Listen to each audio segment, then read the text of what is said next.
Assalamualaikum warahmatullahi wabarakatuh. Perkenalkan, nama saya Khairul Badri. Saya mahasiswa Ilmu Politik angkatan 2020 Universitas Syahwala. Jadi pada video kali ini saya akan menyampaikan tentang tugas akhir daripada mata kuliah Politik Identitas kelas 01 mengenai mini riset begitu. Jadi pada mini riset ini saya mengambil judul yaitu etnosentrisme dan politik representasi daerah otonomi khusus di Papua. Menurut kita ketahui bersama bahwasanya setelah terjadinya perubahan konstelasi politik nasional yang ditandai dengan berakhirnya rezim Orde Baru, pemerintah pusat memberikan otonomi khusus terhadap Papua sebagai bentuk kompromi politik atau tuntutan gerakan Papua Merdeka. Nah, jadi dalam perkembangannya disebutkan bahwasanya di era tersebut telah terjadi berbagai fakta dan permasalahan yang kompleks, terutama ketika itu mencuat isu etnosentrisme dan merebaknya praktik politik representasi di kalangan segenap elit Papua. Jadi beberapa temuan daripada studi ini disebutkannya bahwa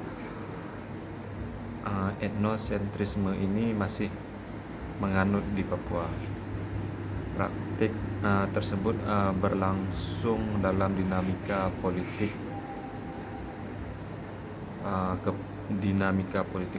kepartaian, kemudian pada ranah politik birokrasi,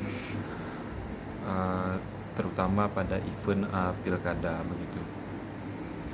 Namun dalam birokrasi pada masa sebelumnya lebih banyak didominasi oleh sumber dari luar, kemudian muncullah papuanisasi sektor birokrasi dengan mengambil momentum otsus tersebut. Nah, dalam ranah sosial, etnosentrisme ini tampak terbelah citra orang Papua daratan dan orang Papua gunung begitu. Pada praktik politik representasi juga sering dilakukan oleh segenap elit politik Papua dalam dinamika politik lokal, di mana para elit politik tersebut seringkali mengatasnamakan rakyat, sebagaimana menjadi gejala yang marak melalui permainan bahasa politik. Jadi ada segelintir elit dalam kesempatan otonomi khusus yang di Papua, mereka meluncurkan sebuah rencana memanfaatkan keadaan di mana terdapat kesempatan di dalam otsus tersebut untuk mengatasnamakan rakyat, yang namun mereka mementingkan diri mereka sendiri. Jadi kebetulan saya melakukan mini riset ini dengan metode pustaka, di mana saya mengambil referensi dari buku-buku, jurnal, artikel, dan bahan bacaan. Baik, untuk hasil dan pembahasan yang saya temui daripada mini riset saya menyampaikan bahwa dalam praktik etnosentrisme ini berlangsung pada ranah politik, birokrasi, dan sosial ekonomi, terutama dalam dinamika politik kepartaian, khususnya pada event pilkada. Jadi di dalam kompetisi pilkada yang terjadi pada saat itu, barang siapa yang ingin kebetulan pada saat itu lebih mementingkan etnis etnis etnis Papua sendiri. Jadi rakyat Papua pada saat itu lebih mengedepankan etnisnya untuk maju sebagai kepala daerah demi mendapatkan power yang kuat. Kemudian setelah pasca Orde Baru, yaitu masa reformasi, pemerintah pusat memberikan otonomi khusus terhadap Papua sebagai bentuk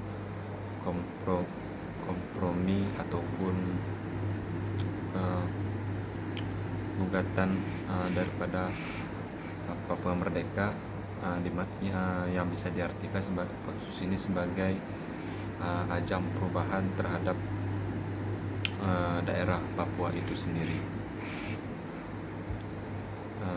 Tetapi fakta penting yang perlu kita ketahui, sebenarnya yang terjadi dalam dinamika politik di dalamnya setelah pasca Orba, ternyata semakin kuatnya konsolidasi elit politik, sehingga dalam pemilihan kepala daerah lebih mementingkan daripada masyarakat Papua asli atau putra daerahnya, tanpa memperhatikan kapasitas kualitas dari kepala daerah tersebut. Sehingga di dalam pemangku jabatan dalam daerah tersebut didominan oleh masyarakat Papua asli, sehingga ini berpengaruh terhadap birokrasi, etnosentrisme dalam birokrasi yang tadinya di dalam pemangku jabatan di daerah yang sebelumnya diisi oleh sumber daya luar, dan pada saat otsus ini kebanyakan diduduki oleh putra daerah Papua asli. Secara kapasitas kualitas mungkin di bawah rata-rata. Jadi ini sangat berpengaruh terhadap kinerja birokrat yang ada di sana, yang dimana bisa dikatakan yang lambat, tertutup, dan etos kerjanya itu masih lemah, sebagaimana tampak pada Orde Baru. Tetap saja tidak berubah ketika memasuki era selanjutnya. Mungkin untuk kesimpulan daripada materi kali ini adalah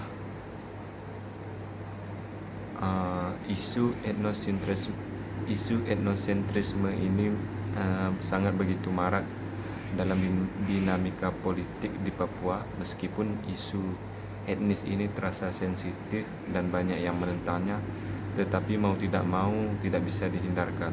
Dalam praktiknya, etnis Papua asli sendiri mengalami dilema dan bersifat ambigu ketika realitas berbicara, dalam arti bahwa kecenderungan penambahan jumlah warga pendatang semakin signifikan sebagai konsekuensi logis atas dibukanya Papua bagi siapapun untuk melakukan usaha di tanah Papua. Lebih dari itu, sebagai konsekuensi Papua menjadi bagian dari Indonesia, maka tidak mungkin menolak atau membatasi hadirnya warga Indonesia luar daripada Papua, meskipun secara etnis berbeda. Oleh karena itu, tidak ada jalan lain bagi segenap elit Papua untuk memainkan isu etnis itu ketika ingin meraih kekuasaan. Mungkin cukup sampai di sini pembahasan kali ini. Saya mohon maaf atas segala kekurangan, dan saya akhiri wabillahi taufiq wal hidayah. Wassalamualaikum warahmatullahi wabarakatuh.